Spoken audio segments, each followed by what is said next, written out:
দিনের পর দিন লালন পালন করে কোরবানির পশু বিক্রির জন্য হাটে নিয়ে যাচ্ছিলেন এক যুবক, কিন্তু হঠাৎ একটি প্রাইভেট কার থেকে ৩ ব্যক্তি নেমে পিস্তল উঁচিয়ে তার পশুগুলো ছিনিয়ে নিয়ে যায়। এতে ওই যুবক হতভম্ব হয়ে পড়েন। আলোচিত এই ঘটনা ধরা পড়েছে সিসিটিভির ফুটেজে। বিস্তারিত প্রতিবেদনে। দুয়ারে কোরআন আসছে পবিত্র ঈদুল আজহা। মুসলমানদের দ্বিতীয় বৃহত্তম এই ধর্মীয় উৎসবকে সামনে রেখে অনেকেই কুরবানির পশু বিক্রি করছেন। গত ২৮ মে শখের কুরবানির পশু নিয়ে আপন মনে হাটে যাচ্ছিলেন এক যুবক, কিন্তু হঠাৎ যা হলো তার জন্য তিনি হয়তো মোটেও প্রস্তুত ছিলেন না।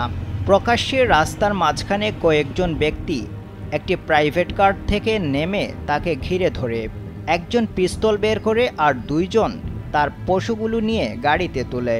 এতে হতভম্ব হয়ে যান ওই যুবক। আলোচিত এই ঘটনা ঘটেছে পাকিস্তানের লাহোরে। সিসিটিভি ফুটেজে দেখা যায় ২ জন অস্ত্রধারী সহ কয়েকজন ব্যক্তি গাড়িতে করে লাহোরের একটি রাস্তা দিয়ে যাচ্ছিলেন, কিন্তু হঠাৎ গাড়ি থামিয়ে ছাগল নিয়ে হাঁটতে থাকা এক যুবককে প্রথমে চড় মারে তারা, এরপর পিস্তল বের করে হুমকি দেয়। এ সময় ওই যুবকের স্মার্টফোনটিও ছিনিয়ে নেয় সন্ত্রাসীরা। এক পর্যায়ে ছাগলগুলো প্রাইভেট কারে তুলে পালিয়ে যায় তারা।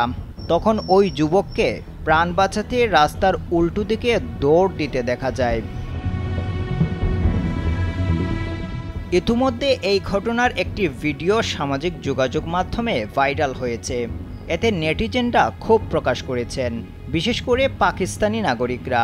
একজন লিখেছেন, ডাকাতদের গাড়ির নম্বর প্লেটটি দৃশ্যমান ছিল, কিন্তু কেউ তাদের বিরুদ্ধে ব্যবস্থা নিল না। আরেকজন পুলিশের নিষ্ক্রিয়তার নিন্দা জানিয়েছেন।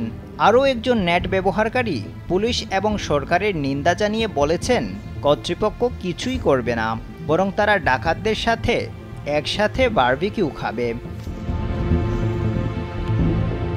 পাকিস্তানি সংবাদ মাধ্যম জিও নিউজ জানিয়েছে, লাহোরের শামনাবাদ এলাকায় এই ঘটনা ঘটেছে। ইতিমধ্যে অপরাধে ব্যবহৃত গাড়িটি জব্দ করেছে পুলিশ, তবে এখন পর্যন্ত কোনো অপরাধীকে আটক করতে পারেনি। তাদের ধরতে অভিযান অব্যাহত আছে। আবদাল হুসাইন, কালবেলা।